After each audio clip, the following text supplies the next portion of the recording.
Good morning, everyone. Almost afternoon. Thank you again for coming. It's great to see everyone out here today.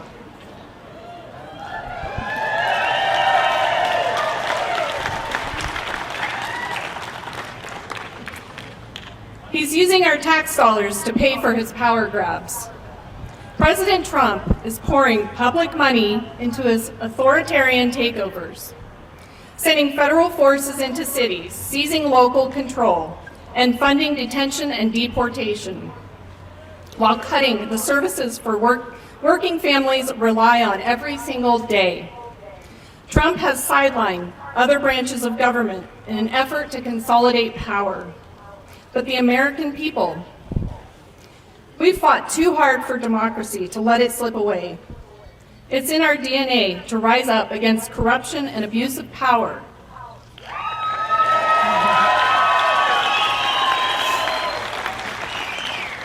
They've gone too far. This is bigger than politics. This administration has defied our courts, deported American citizens, disappeared people off our streets, and handed billionaires massive giveaways, all while slashing the programs that keep our communities alive. Enough is enough.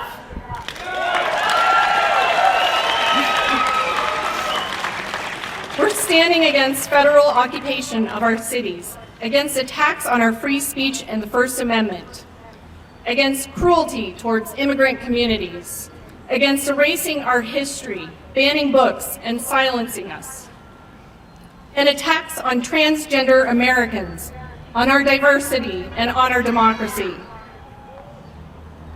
We stand here today to say loud and clear, no thrones, no crowns, no kings.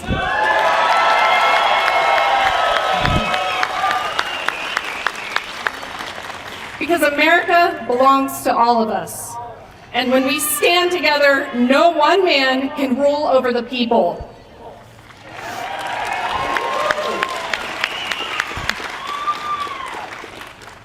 Before we close, I want to take a moment to thank the people who made today possible. This event, No Kings 2.0, was not put together by paid staff or corporate sponsors. It was created entirely by unpaid volunteers.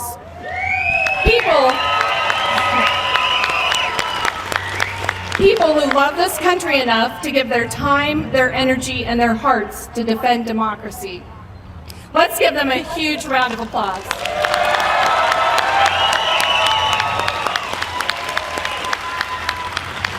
So here's your call to action. Join us. Come to our next meeting. Bring a friend.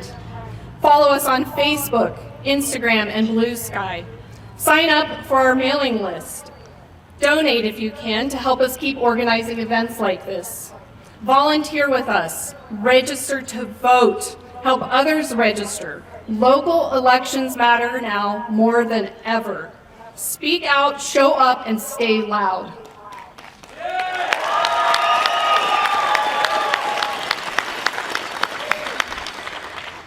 And finally, talk to your friends, your family, your coworkers. You are the best messenger. Help others see what's happening and how we can resist together. Thank you.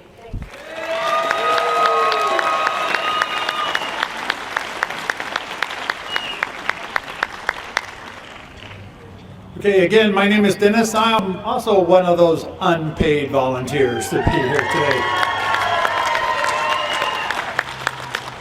And I get the privilege today of introducing our 5 fabulous speakers we have, and hopefully everybody will enjoy them as much as I know I will enjoy hearing from them. So first, we have Melanie Folwell. She is a lifelong Idahoan, mother of 2, and she is the Executive Director of Idahoans United for Women and Families. She is leading the effort to qualify the Reproductive, Freedom, and Privacy Act, which would restore dignity, privacy, and reproductive rights to every Idahoan. Hundreds of Idahoans United volunteers statewide are currently gathering over 70,000 qualified signatures before April of 2026. So that initiative will be placed on the November 2026 ballot. So please welcome Melanie Folwell to the stage.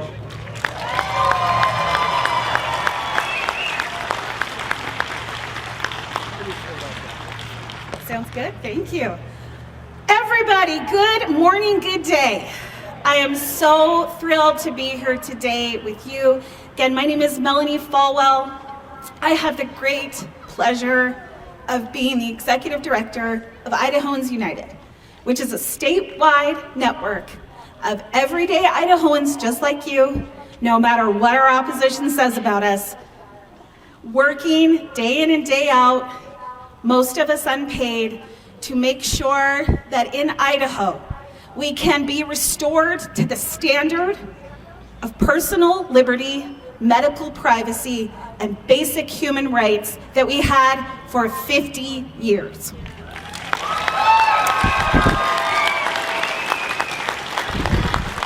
And to be fair, a lot of folks in Idaho don't realize that for 50 years in Idaho, just like everywhere else in this country, we did have legal, regulated access to abortion, and past that, we had opportunities for doctors to collaborate with their patients to make sure that their health was protected, their dignity was protected.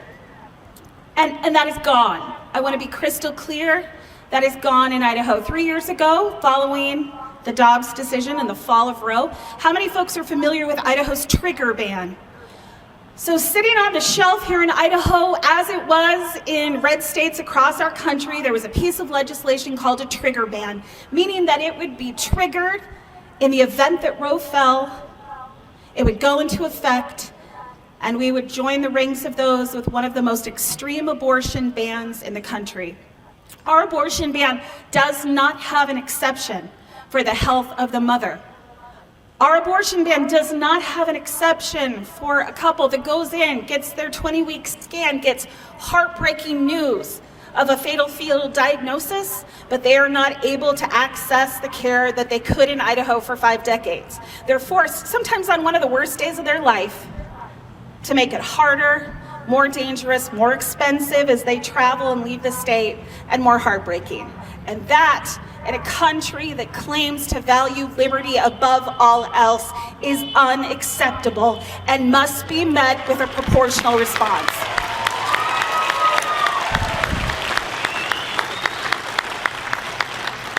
And I understand that legislation sometimes, particularly legislation written by the most extreme among us, has unintended consequences. I understand that. One of the consequences of this trigger ban has been, in 3 short years, we have lost 43% of our obstetricians. 43%. How many folks are experiencing longer wait times at the doctor? How many folks? It is because this impacts not just OBGYNs, but family docs and pediatricians, and then all the various doctors that those people are married to. And I'll have people say, you know, I don't really care about this issue. This isn't, reproductive rights isn't really my issue. Well, guess what? The trigger ban doesn't care if this is your issue, because we are all one horrible day away from having our view on this changed forever.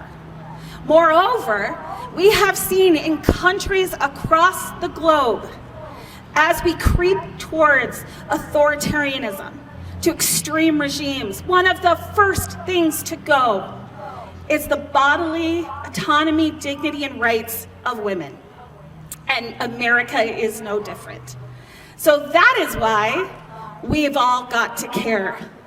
And we have asked our legislature, a legislature that can call itself into session whenever they want about any topic they want. That's quite a lot of power. They have heard from doctors, they have heard from women, they have heard from their families, they have heard the most heartbreaking stories you can imagine, and they have not acted for 3 sessions. They boo indeed. Yeah, that's a hearty boo. But listen, that's okay, because here in Idaho, we have a constitutionally protected right to a little thing called the Citizens Ballot Initiative.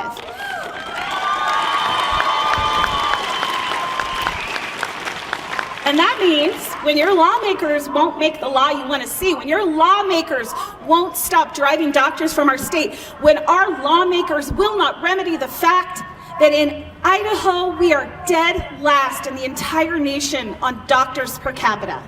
And it doesn't matter how pretty the mountains are, how pretty the lakes are, how good the camping is. At a certain point, if you can't see a doctor in a timely fashion, that is no quality of life at all. So, because they wouldn't act, we wrote a law. It's called the Reproductive Freedom and Privacy Act. There are volunteers in the crowd right now that have this petition. How many folks have already signed? Okay, about half. Everybody, my ask of you today is do not leave this park today without finding one of our volunteers. There's a table in the back, adding your name. If you are a registered voter anywhere in the state of Idaho, you can add your name to one of the eventual, we're hoping to gather 100,000 by the end of April of next year, so that next November, we will all be getting ready to vote on this, just as they have in 17 other states across this country. Because here's the deal. Well, number one, I don't like fool's errands, and number two, I don't like to lose. I am involved with this effort because I am a mother, because I am a lifelong Idahoan with skin in the game, and because I know we can win. Because in red states across this country, again and again, folks have said, at the end of the day, private medical decisions, including abortion, should be made between a woman, her family, and her doctor, not the government.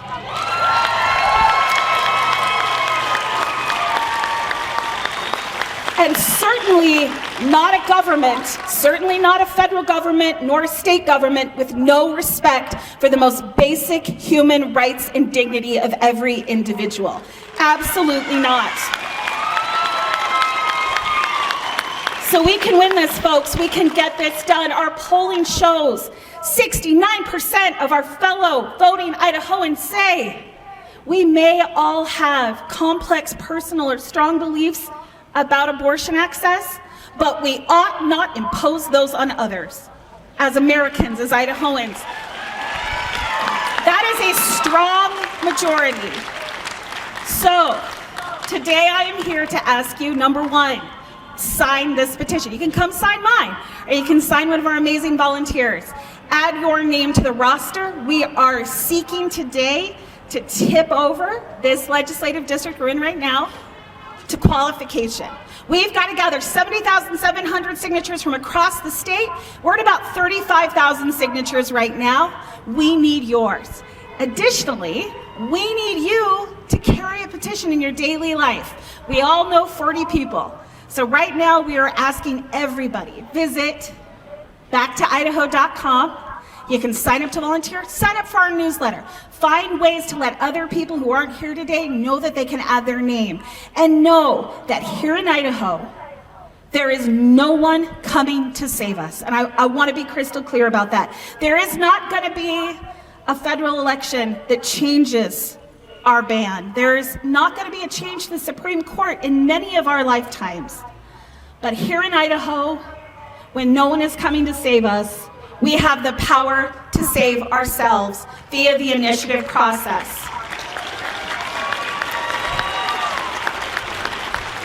And that is a mighty thing. So I'm going to ask you, please join us. Let's get back to a standard of personal liberty and dignity, back to a standard of basic medical privacy, and back to an Idaho we can be proud of, where our adult kids and adult grandkids and families can come, where we can chart our futures, our health, our finances, our family, and our destinies at our kitchen table without Raul Labrador having a seat. Thank you very much.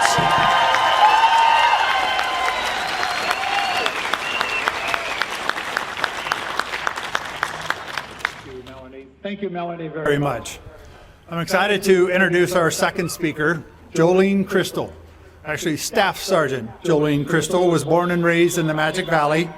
In 2005, she graduated from Boise State University with a Bachelor of Arts degree in anthropology. Right after her finals, she's enlisted in the U.S. Army.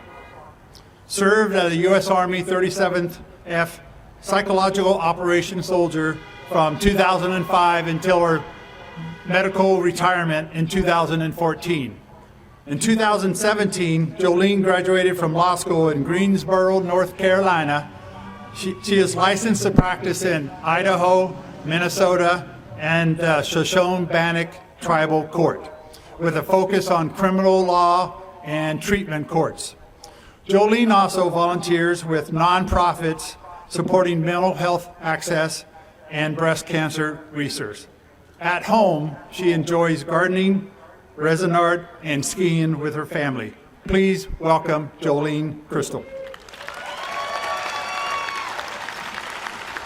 Yeah.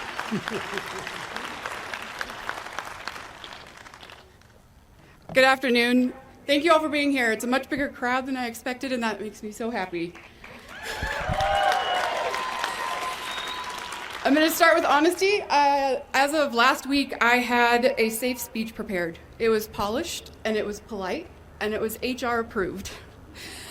But what we've seen in the last weeks, the raids, the disappearances, the silence of our elected officials who will do nothing about this, I wouldn't be able to look my kids in the eye when we leave if I didn't tell you exactly what I feel. I'm tired. I am terrified. And I am so furious.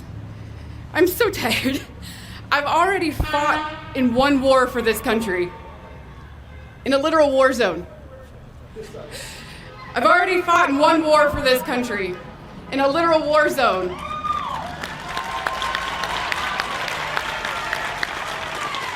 Not a fake one with inflatable frog costumes.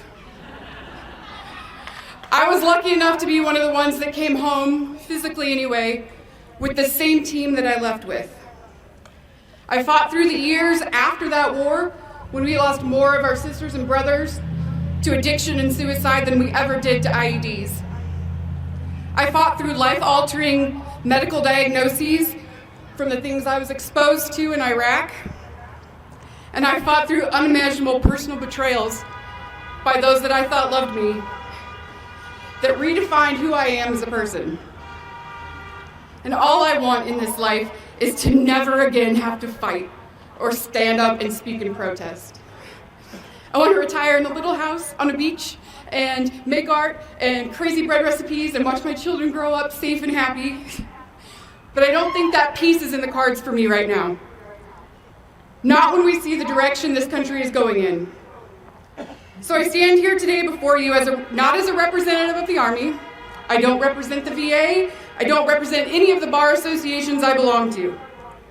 I'm here as a private citizen, a neighbor, a friend, a daughter, a sister, a mother, and I am terrified that if we stop fighting for 1 second, that the ideas this nation was founded on will be lost forever.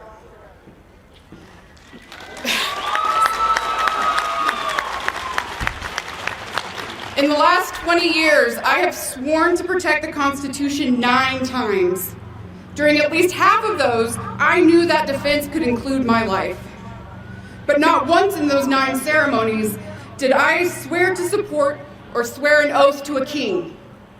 I swore to support and defend the Constitution of the United States against all enemies, foreign and domestic.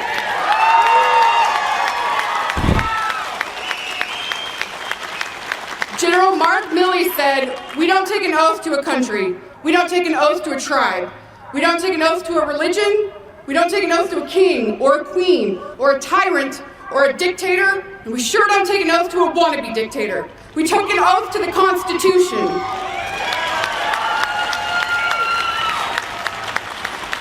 And that oath is sacred. It's the backbone of this nation, and right now it's under attack. And I am furious because we see a government that is not defending the Constitution, but desecrating it. We see an administration that is trampling the rule of law in an ill-disguised plan to enact martial law and suspend elections. We see federal agents zip-tying naked children in the streets, kidnapping citizens without warrants, breaking into homes and churches and community centers. And it's not in the pursuit of justice, but in the pursuit of control. And that is not law and order. That is treason wrapped in a flag and given a badge.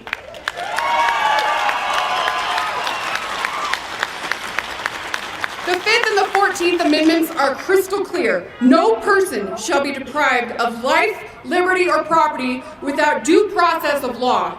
And that's not no citizen, that's no person. And it's not a suggestion, it's a command that is at the heart of our republic. We're watching the systemic targeting of vulnerable communities. We're watching civil rights dissolve beneath the weight of fear-mongering. And we're watching Americans sit back in silence and do nothing as the government comes for those they have deemed less worthy. And I am furious that people either don't realize or don't want to admit that once the government decides some of us don't deserve rights, it's only a matter of time before none of us will have any rights.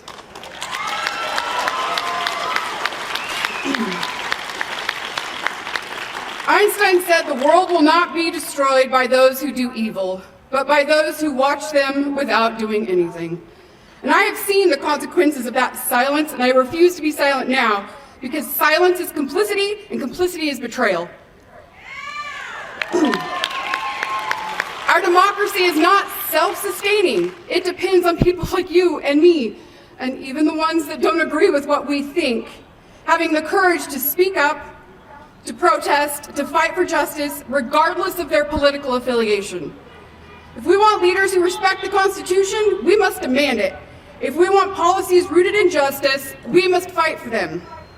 If we want liberty that lasts, we must protect it. With our voices, with our vigilance, and by voting like our freedom depends on it, because it does.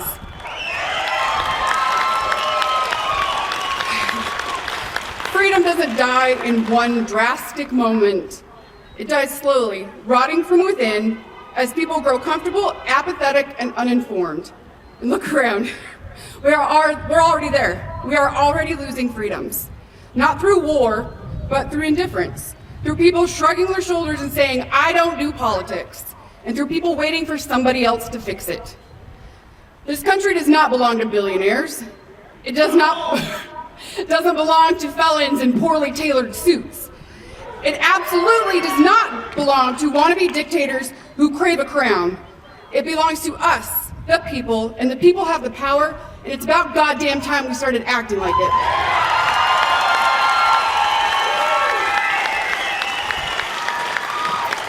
So what do we do? It all seems so overwhelming. Nobody knows what to do.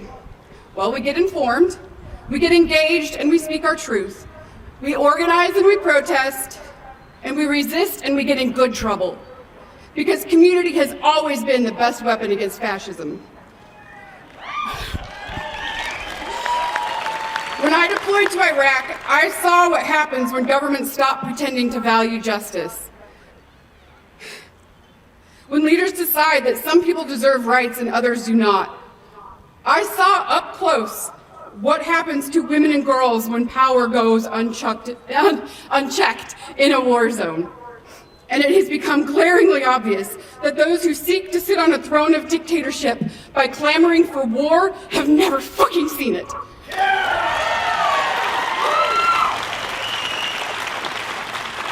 I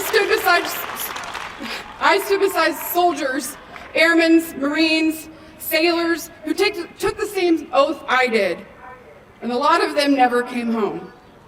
I owe it to them, to this community that raised me and shaped who I am, and to my children to keep fighting for what's right. But our time's up. You have two choices. You can accept the raids, the lies, the fear, and do nothing, or you can join the rest of us and fight like hell for this constitutional republic.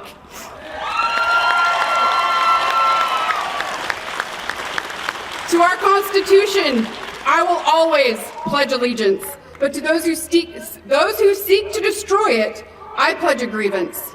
There is no neutrality. There is no middle ground. If we do not stand up now and fight for the future of our country, there'll be nothing left to fight for. Thank you.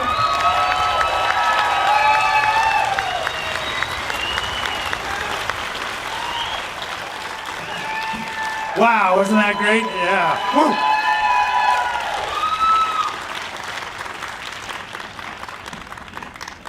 Our next speaker, kind of a neighbor of mine, a friend of mine, Brian Tanner. Brian has been a lawyer in Twin Falls just a shy of 20 years. He practices criminal law, immigration law, and injured law. He enjoys helping people who needs it the most. This includes immigrants, people accused of crimes, and people who are taking on exceptionally well-funded and well-defended insurance companies. Brian graduated from the University of Idaho School of Law in 2006. He has a master's degree in public policy from Brigham Young University. Also from Brigham Young University, he has degrees in economic and Spanish. He studies and applies the Constitution in defense of his clients on a weekly basis. Please welcome to the stage Brian Tanner.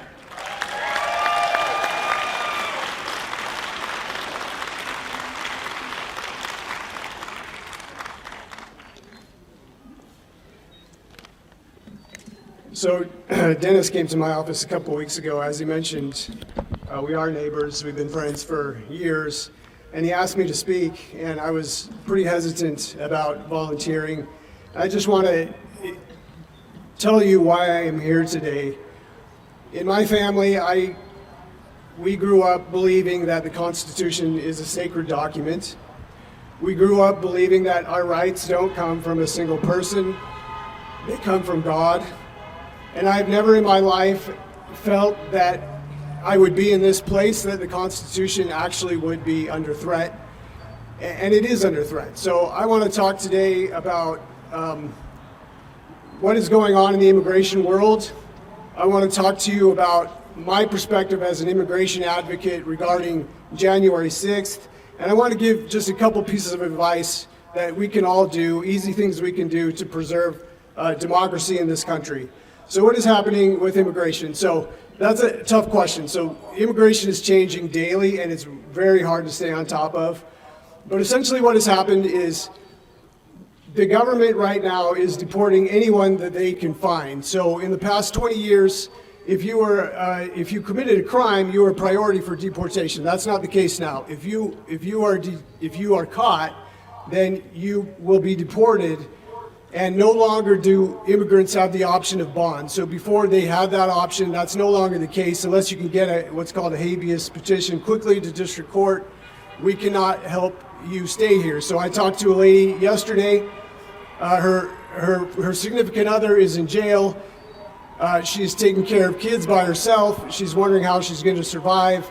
And can I get this person out? It's tough right now. Unless you can get a habeas corpus petition in extremely quickly, it's not going to happen.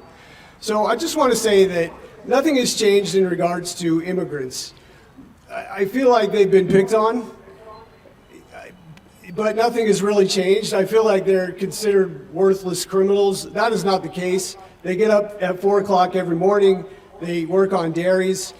A complaint that I hear frequently is that they should just do it legally. Well, I can tell you that we turn away about 85% of the people that come see us because there is no option. So if you know someone in college who speaks fluent English, you probably don't know that they're undocumented because they look like us, they talk like us. There's no option for them. If you're married to a citizen, but your spouse has gone home and then come back without permission, that's an absolute 10-year bar. There's no avenue for them. There's nothing they can do. If you work on a dairy, there's not even a permit. If you do a restaurant or if you do construction, there's not even a permit. So a lot of my clients are employers who try to make their clients legal. It's not happening. So some of the advice I'm giving to my clients right now is pretty interesting that I never expected to give. The first piece of advice that I'm giving to my clients is don't go to rallies like this.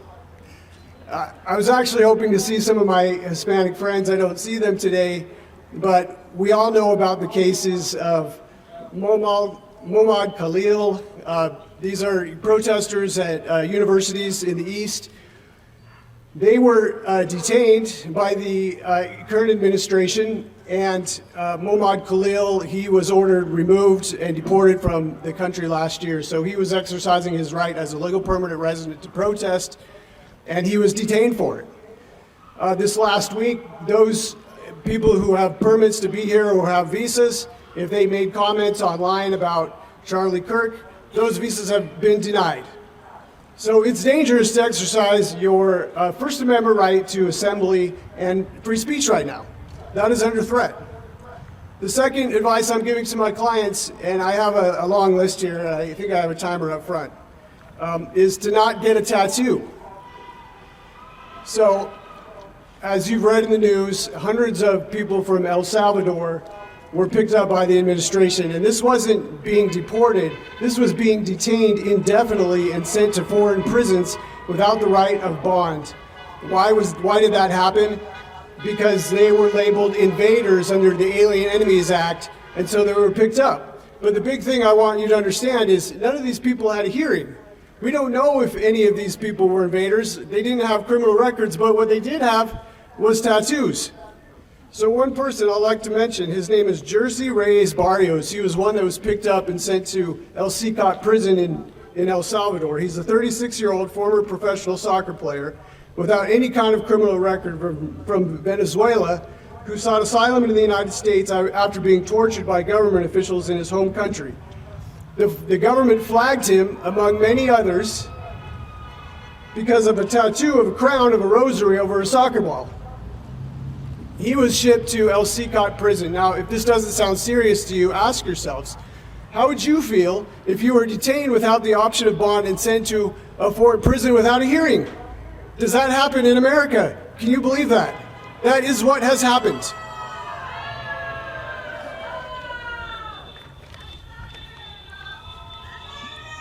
So in defense of this deportation, or actually just putting in prison policy, ICE official Robert Serna, in front of the district court in DC, stated, "The lack of specific information about each individual actually highlights the risk they pose." In other words, there was no evidence that they were invaders or criminals or part of gangs. The same thing happened in Chicago on September 29th, about 2 weeks ago. Hundreds of armed federal agents and police, backed by riot trucks, smoke grenades, and Black Hawk helicopters, breached fences and busted doors in an immigration raid on an entire apartment building. They pulled dozens of residents out of the building, including children, in zip ties, some of them without clothes. They then held them outside for hours, pointing guns into their faces, and dragged others into rented vans. This was all recorded, so you can watch the recording. The chief ICE officer said, and other commentators said, "Well, look at this guy's Michael Jordan tattoo. That's proof positive that he's a gang member." The chief ICE officer said, "These are the most dangerous trained de Aragua members in the world. They have no value for human life. 300 agents are needed because there's definitely something up." A reporter asked him why no one has ever heard of these extraordinarily dangerous criminals who don't value human life. And he said because local officials just weren't paying attention.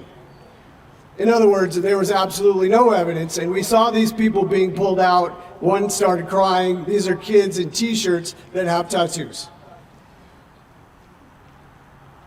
The other lesson I'm teaching my clients is, unfortunately, it is somewhat dangerous to be brown in this country. In September, a federal district court found that ICE was targeting people based solely on 4 factors. 1, their apparent race or ethnicity. 2, whether they spoke Spanish or English. 3, the type of location they were found, like a public bus stop. And 4th, the type of job they appeared at.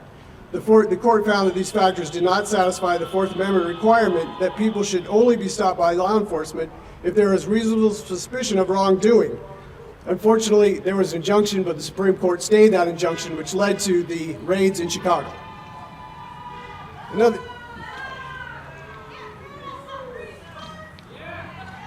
Another piece of advice, if you're from South America, don't get on a boat near Venezuela. Several boats have been blasted out of the water and everyone killed on board. The problem is that there has been no evidence. I have not seen any evidence that these people are actually drug traffickers, as has been alleged. If there's no evidence, these are executions. So my perspective, oh crap, 1 minute. I've got 1 minute. So I just want to read one last court case. Dang it, that 10 minutes went way too fast. There was a court case, and it's called Gomer v. Pence. It was in 2020.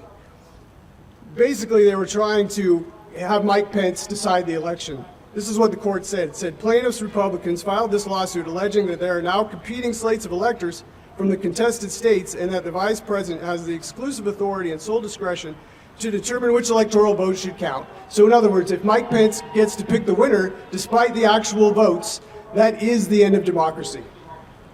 So this has been a really chilling moment for us. But what can we do? I think what we can do is just be kind to our neighbors. President Washington said in his farewell address that the way to overthrow the Constitution is to blame someone else for it. And right now, the protection of our individual rights, the protection of the innocent, is happening in court. So I think we need to support the courts, be kind to the courts, because we're not going to get our freedoms protected by Congress right now or by the executive. It's happening right now in court. And I just applaud all you for being here today, and I hope we can do our parts to basically, love our neighbors, love the Constitution, and be good to those around us, because I do believe that that is the solution to the problems we are having. Thank you. All right, thank you, Brian. Now I have a pleasure to introduce Peggy Hoy. Peggy and I, we kind of was talking, I think we've known each other for about 30 years, something like that, yeah. Anyway, but Peggy is a 35-year educator who has dedicated her career to the students of Twin Falls. We're lucky. Over those decades, she has not only inspired generations of learners in her classroom, but also worked tirelessly to improve conditions for educators and students alike. She has served as a lead negotiator for 15 years and a member of the Twin Falls School District Budget Advisory Committee, that was hard to say there, for 10 years. She ensured that local voices were heard in critical funding decisions. Peggy continues to advocate for strong, equitable public schools and the belief that every child deserves opportunity no matter their zip code. So please welcome to the stage Peggy Hoy.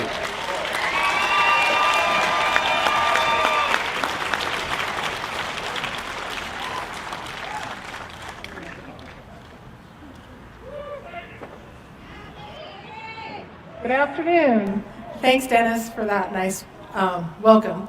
I am Peggy Hoy, and I am a lifelong educator here in the Twin Falls School District, but I am standing here today as an individual. So I've spent my entire career in Idaho classrooms, and I can tell you what happens behind those walls is sacred. Public education is the foundation of our democracy.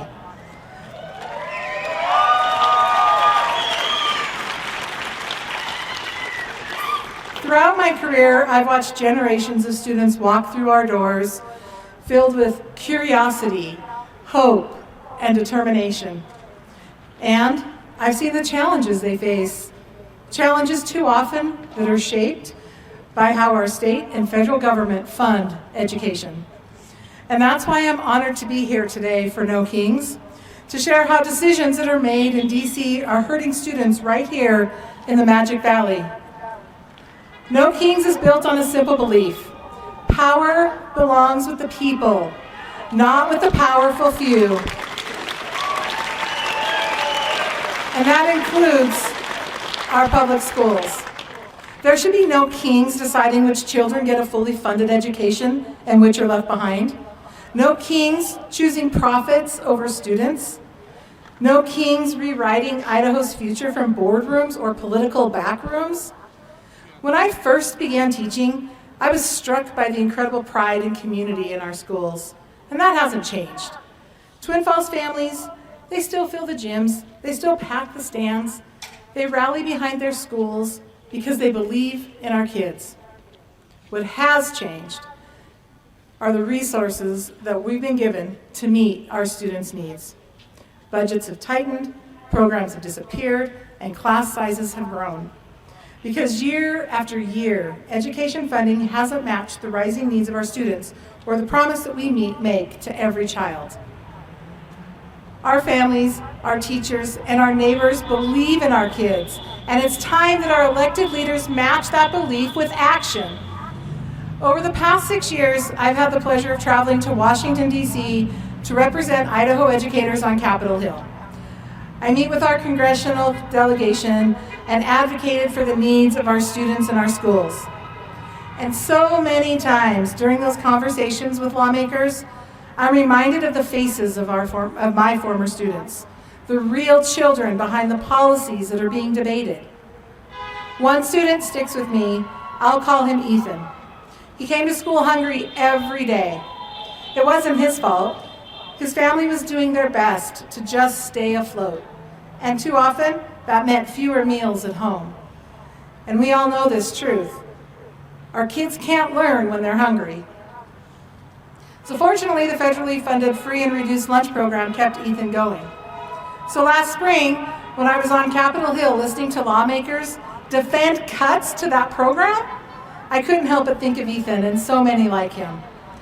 And then there's Lisa, a student on an IEP with a developmental delay. Early on, she struggled to find her voice.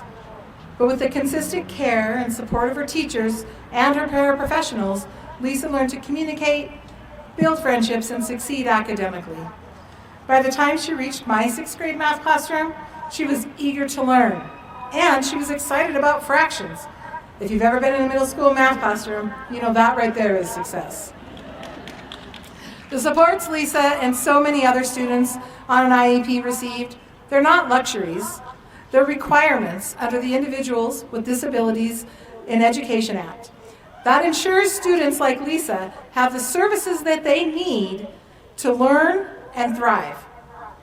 Paraprofessionals are essential to making that promise real. Without them, Lisa wouldn't have had the same opportunities. Yet, those very supports are under attack. Just last week, the U.S. Department of Education laid off nearly everyone in the Office of Special Education and Rehabilitative Services. Those are the very people responsible for protecting our most vulnerable learners. And it's not just happening in Idaho or in Washington. Right here in Idaho, legislators pushed through a voucher bill despite overwhelming public opposition. A bill that will drain millions of public dollars to fund private institutions that can pick and choose which students they serve. Hell no! And now, larger class sizes, fewer programs, and less support are going to happen for the students we need most because Idaho is now facing a budget deficit that's almost equal to the cost of that program. And as an educator, that really breaks my heart. I've seen firsthand what happens when we invest in our kids and what happens when we don't. And that's not the Idaho that I know. The Idaho that I know believes in fairness, in community, and opportunity for every child.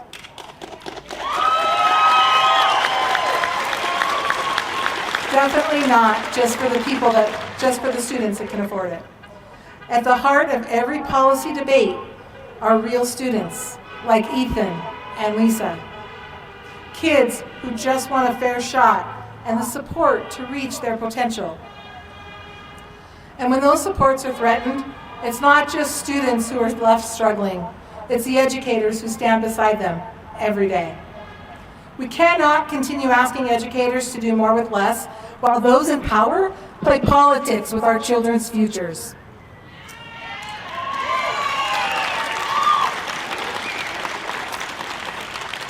For decades, Idaho has ranked near the bottom in per pupil spending, and that means fewer teachers, larger class sizes, and impossible choices at every district budget table.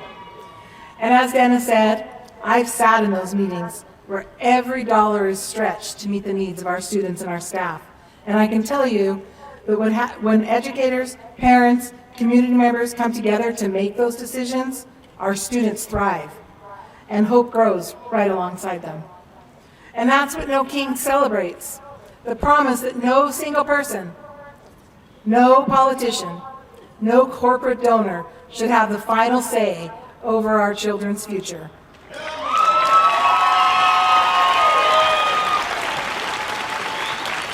So today, let's remember, we are not subjects waiting for permission. We are citizens demanding fairness. We are the voice of all Idaho's children. And we say loud and clear, no kings in our classrooms, no kings in our capital, no kings over our kids' future.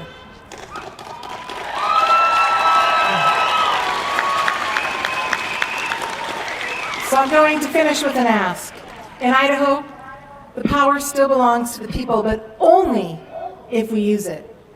If you haven't registered to vote, do it. If you know someone who hasn't, help them. Every election, from school board to state house, shapes what happens in our classrooms. We need leaders to listen to educators who value our students and who will stand up for public schools, not tear them down. Because when we elect education-friendly legislators, we're not just voting for policies, we're voting for the future of every child in Idaho.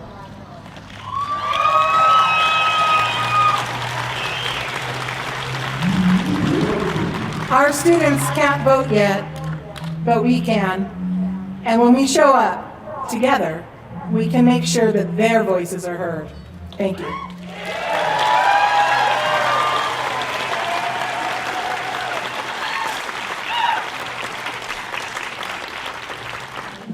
Thank you, Peggy. And it's really great to have a teacher like that in our school district. Thank you again, Peggy. Last but not least, I get the privilege of introducing our next speaker, Jim Jones, an Idaho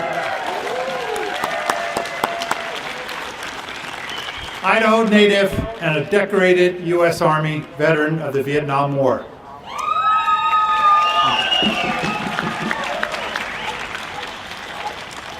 He was elected as Idaho Attorney General in 1982 and served 2 elected terms. He was then elected to the Idaho Supreme Court in 2004 and re-elected in 2010. Jones served as Chief Justice from August 2015 until his retirement from the Supreme Court in 2017. His contributions on that court are chronicled in the University of Law College of Law School Law Review and Hillary Smith 105 Reflections on Jim Jones' Impact on those 12 years on this Idaho Supreme Court. Jim graduated from the University of Idaho and also from Northwestern University School of Law. He is the author of A Little Damn Problem, which chronicles an epic fight over water rights on the Snake River between the state of Idaho and Idaho Power Company. He also authored Vietnam, Can't Get You Out of My Mind, which tell of his 407 days with a heavy artillery battalion in Vietnam and how that experience played out in his life.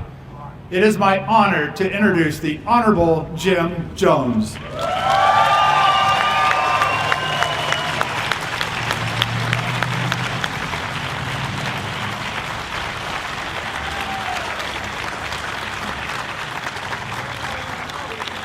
Well, golly sakes, Dennis, thanks a lot for that wonderful introduction. You know, they had to leave a place on the agenda for somebody that grew up in Eden, you know, on the other side of the river, because, you know, it's an equal opportunity deal. And, of course, I get to do the cleanup.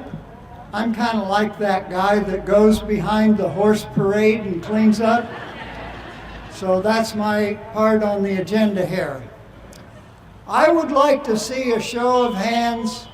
I was promised by Speaker of the House Johnson that the crowd would be a bunch of pro-Hamas, anti-American, what else did he say? Oh, Antifa people.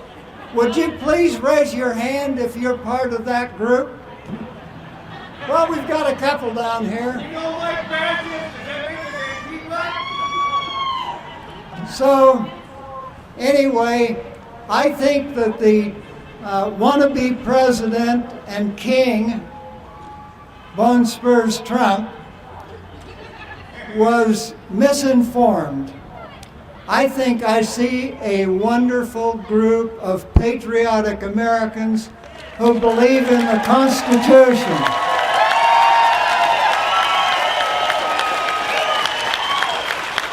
and bless you for all coming out today. You know, this country was born 249 years ago in the midst of protest. We didn't want King George III telling us what the hell to do. And so we filed this Declaration of Independence and said, we're done with kings. And I don't think we're ready to go back yet, are we? But you know, it's really scary. I'm an optimist, and I think we're going to get out of this. My wife, Kelly Florence Jones, who went to church right over here at St. Edward's in her first school classes, is a bit of a pessimist, and I have to give her encouragement every day. She's up at the rally in Boise today with her sister Maggie. But I had to come down here because this is where I grew up, and I know that we have wonderful patriotic citizens in this crowd, and I wanted to talk to you. It's scary, I can tell you that. You know, Trump is doing the best he can to take over the nation's military, and he wants to show you how tough and powerful he is by killing a bunch of fishermen out there in international waters off of Venezuela. If he was so interested in fighting drugs, he wouldn't be putting drug enforcement people out on the streets to help ICE round up innocent civilians.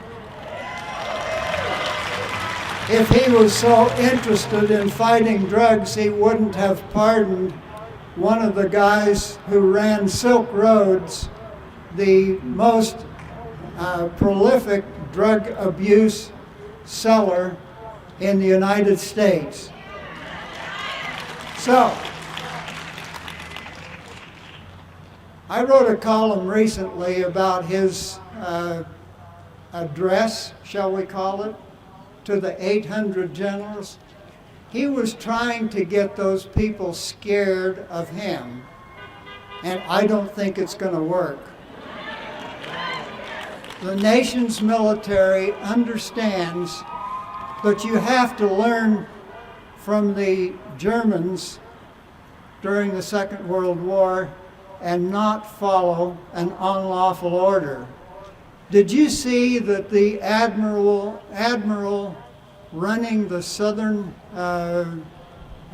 fleet just resigned? I think he resigned because he did not want to follow Trump's unlawful order to assassinate people on the sea.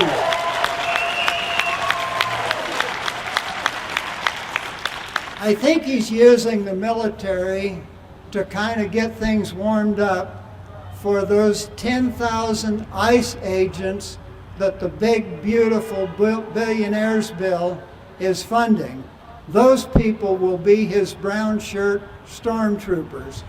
And when he gets them online, you don't have to have much in your way of resume to get hired to that group.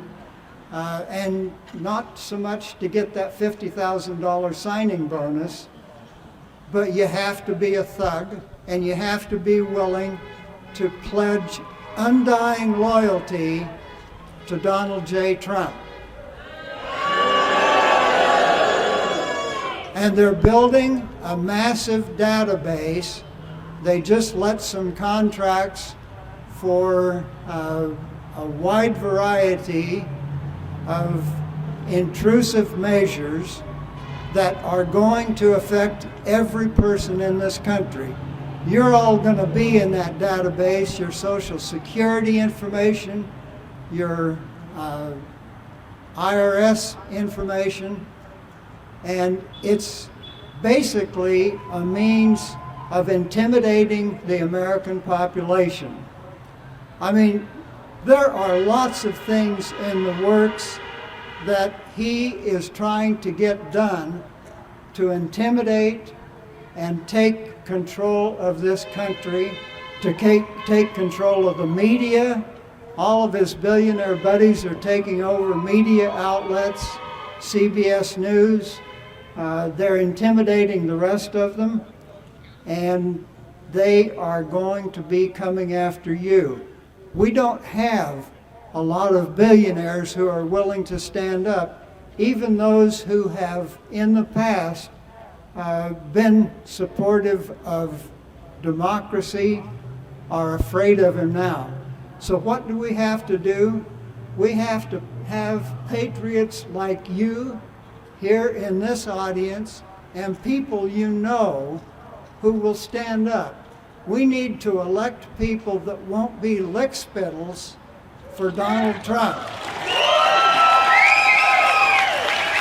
And I'm talking about that whole Idaho cowardly congressional delegation.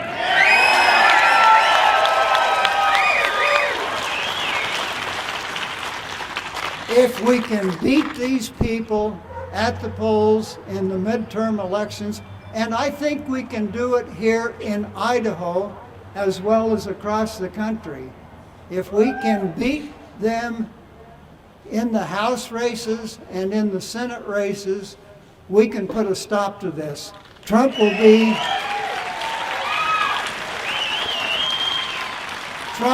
a two-term lame duck, and we can stop a lot of it. We can't stop the tremendous damage that he is doing to this country, both internally and internationally, but at least we can stop the bleeding. And then we can work to get the country put together so that we have a democracy where everybody can prosper, where everybody can get medical care, where every kid can go to a public school and get public education.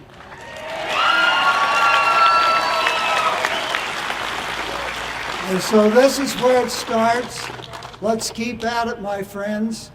And I guarantee you that the optimism I have will prevail over the pessimism that my dear, lovely wife has. And we will be, again, that nation of the people, by the people, and for the people. Thank God.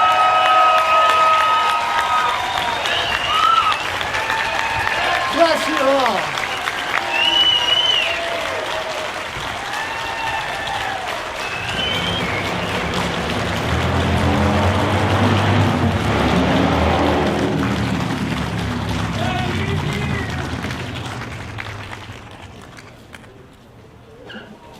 What a great way to end our speakers for today.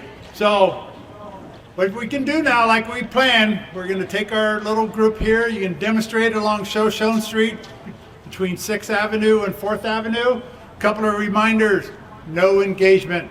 If we have some counter protests, no engagement with them. We do a peaceful demonstration. We do have some cleanup here. A couple of things John's going to announce real fast, but if you're ready to go out there and get your signs out there and show Twin Falls who we are.